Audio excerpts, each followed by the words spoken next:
বিসমিল্লাহির রহমানির রহিম। আলহামদুলিল্লাহ। তালিমুন নাহবির ক্লাসে আজ আমরা ইসিমের আলামত নিয়ে আলোচনা করব। ইসিমের আলামতগুলোকে আমরা তিনটি পর্বে আলোচনা করব। আজকে ইসিমের আলামতের প্রথম পর্ব। এখানে 6টি ইসিমের আলামত নিয়ে আলোচনা করব।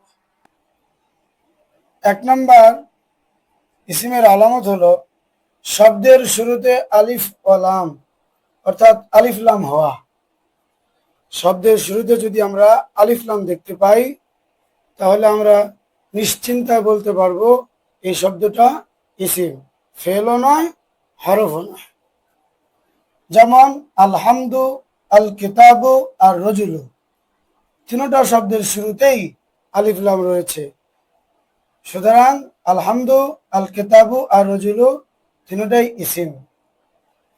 2 নম্বর আলামত শব্দের শুরুতে হরফে জর হওয়া।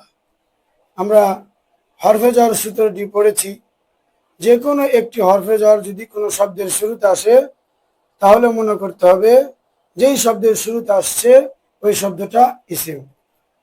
যেমন বি জাইদিন, বা হলো হরফে জর, জাইদিনের শুরুতে এসেছে বিধায় জাইদিন ইসিম। লিল্লাহি, এর মধ্যে লাম হলো হরফে জর, লফজ আল্লাহর শুরুতে এসেছে বিধায় লফজ আল্লাহ ইসিম। 3 নম্বর শব্দের শেষে তানভিন হওয়া। শব্দের শেষে তানভিন হওয়া। যেমন রজুলুন, এখানে রজুলুন শব্দের শেষ অক্ষর হলো লাম, লামের উপর তানভিন হয়েছে। এটা 2 জবর হতে পারে, 2 জের হতে পারে, 2 পেশ হতে পারে। রজুলুন, রজুলিন, রজুলান, 2 জবর হোক বা 2 জের হোক বা 2 পেশ হোক, তানভিন হলেই শব্দটি ইসিম হবে। কলামুন, কলামান, কলামিন, এখানেও আমরা দেখতে পাচ্ছি কলামুন শব্দের শেষ অক্ষর মিম, তার উপরে তানভিন হয়েছে। 2 জবর হতে পারে, 2 জের হতে পারে, 2 পেশ হতে পারে। শব্দের শেষে তানভিন হোক, এটা ইসিমের আলামত। এখন এই তানভিনটা লফজি হতে পারে, তানভিনটা তাকদিরে হতে পারে। যেমন জাইদুন, শব্দ শেষে তানভিন হয়েছে, এটা তানভিনে লফজি দেখা যাচ্ছে। জাইদুন, দাল 2 পেশ, দুন। রজুলুন, এটাও শব্দ শেষে তানভিন হয়েছে, দেখা যাচ্ছে। এজন্য দুটোই হলো তানভিনে লফজি। তানভিনে লফজি যদি কোনো শব্দের শেষে হয় এটা কি ইসিম। আর একটা হলো তানভিনে তাকদিরি। যেমন ইব্রাহিম, ইব্রাহিম, এখানে ইব্রাহিম, এখানে কিন্তু শেষ অক্ষর মিম, তার উপরে তানভিন হয় না, কারণ এটা গায়রে মুনসারিফ। গায়রে মুনসারিফ তানভিন হয় না, এজন্য এটাও ইসিম। তানভিন না হওয়ার পরেও এটা ইসিম। তানভিন হয় নাই বলতে তানভিন দেখা যাচ্ছে না। ইব্রাহিম, তানভিন দেখা যাচ্ছে না, তাও ইসিম। এমনি তো মুসাম্মা হিসেবে ইসিম হবেই, বা তারকিবের মধ্যে মুসনাদ ইলাইহি ইসিম হতে পারে। কিন্তু এখানে আর একটা আলামত হলো তানভিনে তাকদিরি। গায়রে মুনসারিফ হওয়ার কারণে তানভিন হচ্ছে না। তাহলে শব্দ শেষে তানভিন হওয়া, এই তানভিনটা লফজি হতে পারে, তানভিনটা তাকদিরও হতে পারে। এটা আমাদের কখন প্রয়োজন হয়? যখন আমাদেরকে জিজ্ঞেস করা হয় এই শব্দের মধ্যে ইসিমের আলামত কয়টি আছে। যেমন ধরুন যা ইব্রাহিম, এখন ইব্রাহিমের মধ্যে ইসিমের আলামত কয়টি আছে? আমরা 1 নম্বর মুসাম্মা বলতে পারবো, 2 নম্বর মুসনাদ ইলাইহি, যা ফেলের ফাইল মুসনাদ ইলাইহি বলতে পারবো, 3 নম্বর তানভিনে তাকদিরিও বলতে পারবো। কারণ গায়রে মুনসারিফের কারণে কি হয় নাই? তানভিন লফজি ভাবে হয় নাই। তাহলে 1 নম্বর আলামত কি হওয়া? মুসনাদ ইলাইহি হওয়া। 2 নম্বর আলামত কি হওয়া? মুসাম্মা হওয়া। 3 নম্বর আলামত কি হওয়া? তানভিনে তাকদিরি হওয়া। 4 নম্বর মুসনাদ ইলাইহি হওয়া।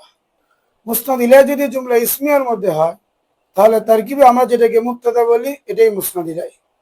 আর যদি জুমলা ফেইলিয়ার মধ্যে হয় যেটাকে আমরা ফাইল বলি ওটাই মুসনাদ ইলাইহি। আমি এখানে একটি জুমলা ইসমিয়া ও একটি জুমলা ফেইলিয়ার উদাহরণ নিয়ে আসছি। জাইদুন কাইমুন, জাইদুন মুবতাদা, কাইমুন খবর, মুবতাদা খবর মিলে জুমলা ইসমিয়া খবরিয়া।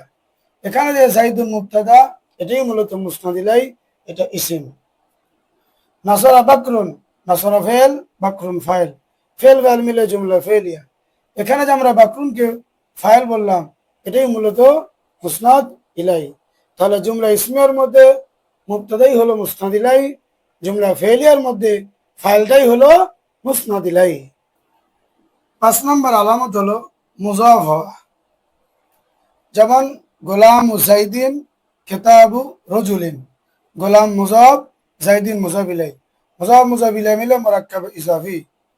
গোলাম শব্দটি মুজাফ, গোলাম শব্দটি কি মুজাফ। ইসিমি শুধু মুজাফ হয়, হরফও মুজাফ হয় না, ফেলও মুজাফ হয় না। এই জন্যে ইসিমের আলামত কি হওয়া? মুজাফ হওয়া। কিতাবু রজুলিন, কিতাবু মুজাফ, রজুলিন মুজাফ ইলাই, মুজাফ মুজাফ ইলাই মিলে মুরাক্কাব ইজাফি। এখানে কিতাব মুজাফ হওয়ার কারণে ইসিম। মুজাফ ইলাই ফেলও হতে পারে, ইসিমও হতে পারে। মুজাফ ইলাই ফেলও হতে পারে, ইসিমও হতে পারে, কিন্তু মুজাফ শুধুমাত্র ইসিম থেকেই হবে। 6 নম্বর মুসাগ্গার, ইসিম মুসাগ্গার হওয়া।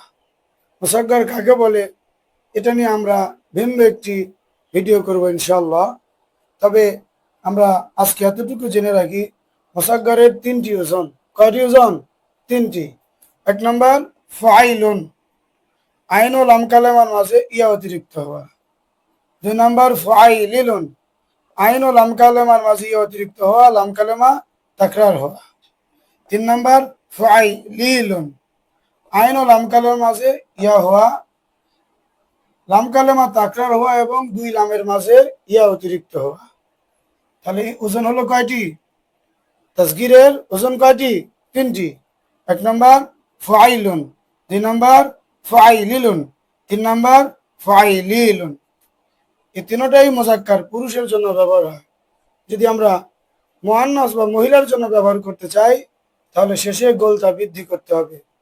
ফাইলাতুন, ফাইলিলাতুন, ফাইলিলাতুন, তাহলে এটা মুআন্নাস হিসেবে গণ্য হবে। যা হোক, 6 নম্বর আলামত হলো মুসাগ্গার হওয়া। যেমন কুরাইশুন, উয়াইনাতুন, রুজাইলুন।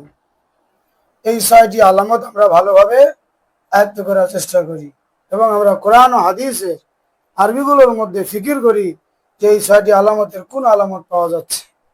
দ্বিতীয় পর্বে আমরা বাকি 5টা আলামত আলোচনা করব। তারপরের পর্বে আমরা কিছু ইসিম এর আলামত নিয়ে আলোচনা করব।